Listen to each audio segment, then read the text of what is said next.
No profits were made off this podcast. No copyright is intended. Porky's.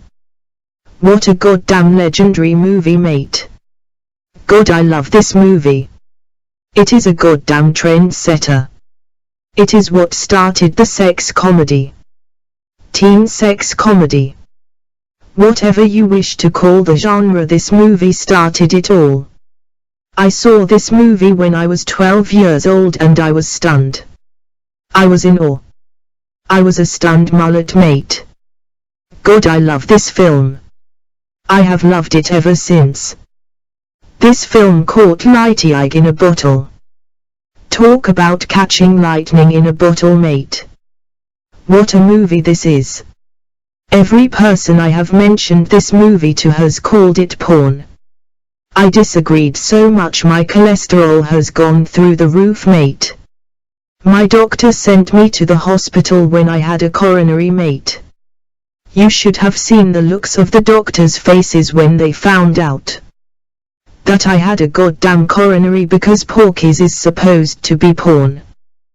This movie is not porn at all, it is the opposite, mate. It shows a few things. This film shows how men are like. It shows how women are like. Very cheeky. My eyeballs popped out, mate, when I saw how women are like. Well, goddamn. They are just as cheeky as men are, mate. That has made me see women differently. I mean, for all time, mate. I have never seen women the same again. Goddamn. I never thought women were cheeky. While being a young male watching this movie, mate, I tell you this. You learn a lot about women, I tell you that. Women are not what they appear to be. They have freaked me out, mate. And here I have been thinking that men were only cheeky. Well, mate. Well, the more different men and women are, the more similar they become.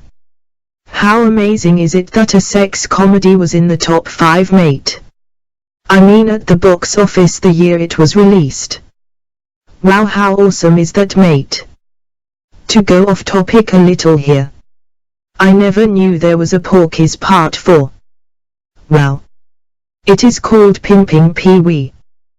When it was released it was only video on demand. It played on various streaming websites. I do not know if it still is now though. God, it is so different watching Pimpin' Pee-wee without the original cast in it. I get used to watching a movie with certain people in it. I wonder this though. Do you get used to watching a movie series with certain people in it? It is not quite the same with different cast members in it. I know this, mate. Now, mate, I have seen this on Wikipedia. It is as follows, mate. In 1994 a company called Lotero Investments purchased all rights to Porky's. In 2001 Lotero signed a contract with Mola Entertainment, giving the latter the exclusive right to produce a Porky's film in exchange for 1.5% of the budget of the picture less option fees. The agreement also gave Mola the right to produce another sequel if it satisfied the conditions of its deal, this including completing the first picture within 5 years and paying the purchase fee in whole. This agreement was subsequently amended a number of times, extending the time and increasing the purchase fee from 1.5% of the budget to 2.5%. Mola originally wanted to make a film with a budget of around 10 million but were unable to raise the finance. They decided to make a film in 2009 for under 1 million before its rights expired. It was originally entitled Porky's The College Years and was later renamed Porky's Pimpin' Pee-wee. As time was running out they thought, let's whip up this cheap one and bury it, said Brilliant Richard Smith, who was hired to direct 4 weeks before shooting began. Shooting took place over 15 days on location in Canyon Country, California and at a studio in Simi Valley, California starting in October 2008. The director says the film was designed as an homage to the 80s sex comedies where there are raging hormones that cause characters to defy logic and moral scruples in the search for the Holy Grail, which is to get laid. A desperate attempt to get laid. He says his aim was to do an update that did not lose the essence of the original. The movie was briefly released via video on demand but was not released on DVD. Mola then claimed they had fulfilled their obligations under their contract with Lotero and retained rights to make another sequel. However, Lotero subsequently claimed that the film required a budget of $10 million to satisfy the arrangement. A lawsuit ensued affecting plans by Howard Stern to make his own remake, as Mola maintained it held rights on Porky's until April 1, 2014. Well, mate. Goddamn. I would have liked to see Howard Stern make Porky's perfect, mate. But that is anyone fancies a remake. Some movies should never be touched. Like Porky's. I do not think this movie should ever be touched. It is one of a kind and should remain one of a kind, mate. There was a movie released in 1986 with Chuck Mitchell in it called Hollywood Zap. The cover art featured Chuck Mitchell and had the title of Porky's for Zap. Very clever. Well, I reckon anyway. Interesting, mate. Well, anyway, mate. I hope you enjoyed my review and thoughts here. Also, mate. Wow, what a great page on Facebook. Porky's movie page. Great stuff, mate. Here I end this awesome movie with an awesome interview I came across on YouTube. There are actually several great interviews on YouTube. Talk about being awesome, mate. Great stuff. Vintage stuff. I have found out stuff I never knew about the movie. Rare deleted scenes from the television version. Informative interviews. Funny stories. I cannot believe the movie is just as popular now as it was back then, mate. Wow. Wow, mate. It is so nice to see the actors and actresses that were in the movie mingle with the fans. How nice is that, mate? For myself, that makes the movie even more popular. Out of this world. And it freaks me out that the actors and actresses ask how old people were when they saw the film. How brilliant is that, mate? I remember when Porky's Revenge was released in Australia, mate. As I was 12 years old, of course I could not get into the cinema, mate. So I got my father to borrow the movie for me from the video store, and I swear as God as my witness, mate, damn, I had a coronary. My mom freaked. What are you doing letting your son watch porn? Great stuff. Once again. No copyright is intended here. No profits were made. This video is this, mate. It is an appreciation of the best sex comedy of all time. And the best people involved. In the movie, I mean. The awesome interview I came across. An appreciation for everything. The smells. The acting. The story. Out of this world, mate. Thank you, Porky's, for making my life. Great stuff. The second I think about this film, I walk with a smile in my heart and soul, mate. You are all legends, mate. I am so happy that the film is as important to people now as it was back then, mate. Thank you for listening, mate, and see you later. You are all legends, mate. The first time I met Tony. Just so you're aware, hold it, just so before, anybody. Now, I always come out like some kind of a dick or barbarian in these stories, so I'm just letting everybody know now what to expect. Okay. So they can temper what he's going to tell you so that I don't look that bad. What happened is I came, Wyatt Knight and I flew out from Los Angeles to Miami, Florida, and we got pretty tanked on the plane. And then a production assistant picked us up in a van and took us to the Howard Johnson's on, I think it was Biscayne Boulevard in Miami. I'd never been there before. And we get out of the van, and there's this big 6'5" guy eating this container of yogurt. And she goes, "Oh, that's the guy that's going to be playing Meat." And I went, "Holy crap, this guy's big." And so she introduces us, says, "Cyril and Wyatt, this is Tony Gagnos. He's playing Meat in Porky's." And Wyatt looked at Tony and said, "Oh, so you eat that yogurt sissy shit?" And Tony just in mid-mouthful stopped and looked at him, and I went, "Oh shit, this guy we're gonna get our asses kicked." And he sets the yogurt down on the ground, and I'm going, now I know we're gonna get our asses kicked. And he turned around and he walked away, and he started walking towards a bunch of cars in the parking lot.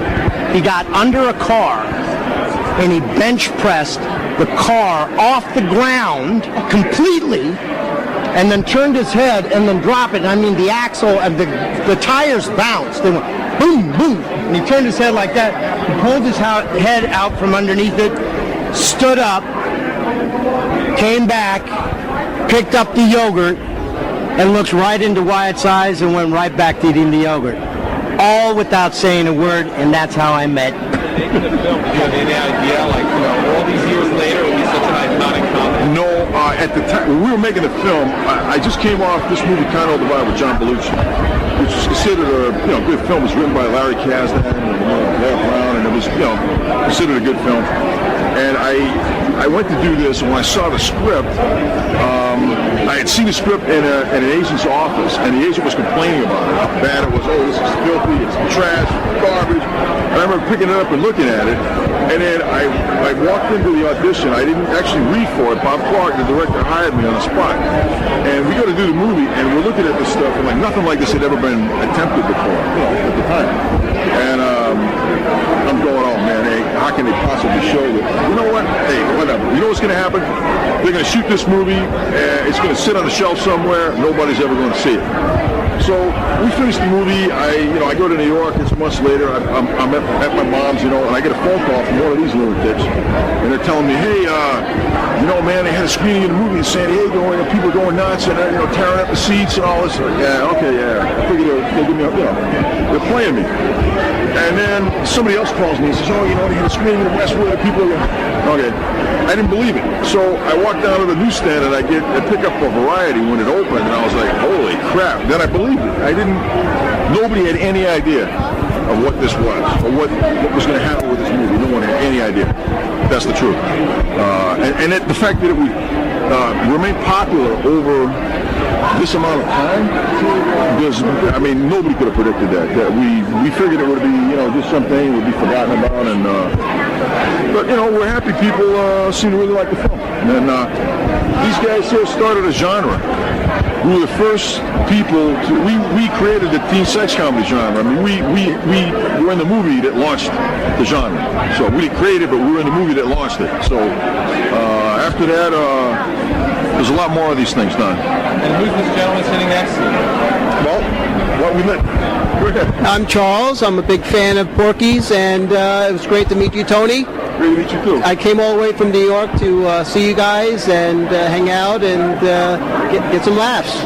It's a fellow Greek here. And I am also Greek American. Not a whole lot of us left. Don't get us mad because we'll raise an army and go out to India. I can't lift the car like you, but Well, Oh no. since I'm here with the guy, Tony was legendary for his strength. We all lived together in the first. We rented a house, and I saw Tony lift cars. I saw Tony. The only way he could get into our house was through my bedroom closet. It doesn't really make any sense, but it's true. There's a stairway they had jerry-rigged up through my bedroom closet. You have to go through my bedroom to get into the main house because he was in this cave below. We left for one day and we locked the doors to the house. We didn't know he was, downstairs. We were gone for an hour. When we came back, the door, an old oak door with brass hinges, had been ripped off the hinges because Tony had been locked out of the kitchen where he had his raw meat that he was looking forward to eating, a little lunch, a little repast. So we come home to this carnage, and I'm like, what the hell?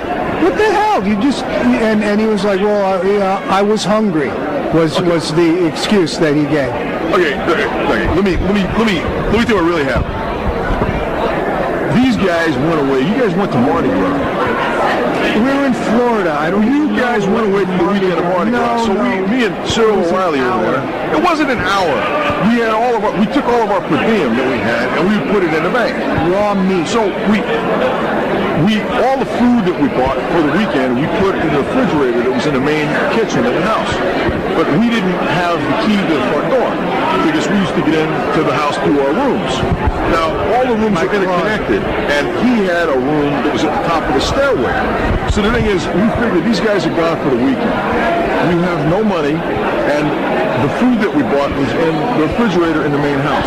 So, I mean, it's completely reasonable that if you were under these set of circumstances, that if you had the ability to get through the barrier to the food, you would do it. And then he yelled at me, and I had the door fixed, didn't I? After. But I had it painted and everything, and he still yelled at me. What was I supposed to do? I mean, it didn't make it sound that loud. What about the time? What was it? Was it Wyatt and Dan? Wyatt and Dan were like shit-faced. They're in Mercedes. They're barreling down the street. They go off the end of the street, up in the air, into the sand on the beach because we were right there. So what did? They wake me up. No, they had to wake us up first because the way to get to you was through my closet. So they had to wake me up. They got into me from right onto the street. Yeah, but they came down through there. They thought we'd all help.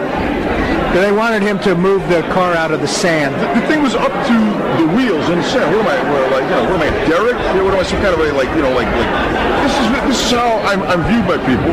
So anyway, but we had a very good time. We enjoyed ourselves immensely, and things were never quite the same after that movie. So I was going to tell you this. We all had nicknames that we developed. Now, Dan, who was Pee-wee. We called him Joe Golf because we were out on these night shoots and we'd be working all night, and instead of going to bed, Dan would go out, have a couple of drinks, and hit the golf course, no matter what. Cyril, who was always late for calls, when the van would come to pick us up, Cyril would go in the shower. So he's Joe Ready. The late white night, we called him Joe Awake because he was asleep on the set all the time. He put a hat on and glasses. Now, this young man, I called Joe Correct because he was very logical and practical, and everything he did made real sense. I admire that. And I'm Joe Guy. I'm Joe Guy because I'm the polar opposite of that. But as he always says, that it's true, we are opposite sides of the same coin. We are opposite sides of the same coin. So where he is logical and pragmatic, he takes the door off the hinges. Reckless insouciance, as I like to call it. Not taking your door off the hinges because it always seems like but there was a reason. But there was a reason for it. Yes. What was I supposed to do? No, but yes, we are the same guy. Just opposite sides of the same coin. Comedy masks. That's right. Yes. That's very true. A gentleman named Ken Wall and Wise Guy. Can you tell us about Yes, I have. Well, Kenny and I met on the Wanderers. He was a good guy. I was, around the guy all the time. Basically, Kenny myself and Jim Youngs, gentleman that was in the Wanderers with us, we were always pretty much together.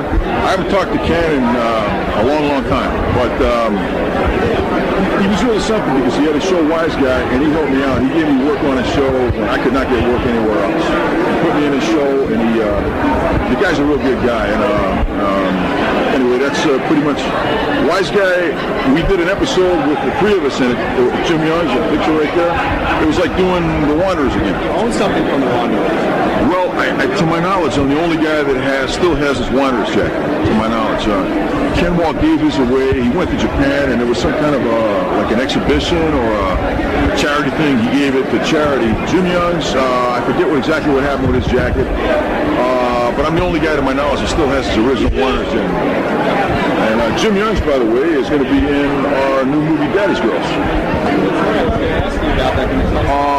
Okay, what Daddy's Girls is all the guys from Porky's, and the movie itself has absolutely nothing to do with the characters or the storyline of Porky's. It's a completely original comedy. And what it is, the idea is you have a bunch of ex-playboys that are paid back by fate for all the philandering they did. All the women they ever scammed over, they're getting paid back because now they're going to raise really bad teenage daughters. And the daughters are worse than they ever were. But the daughters are like, since they were raised by us, they're like middle-aged guys. They curse, they gamble, they smoke, they drink, they do stuff like middle-aged guys do. And it's not quite put together like anything anybody's ever seen before.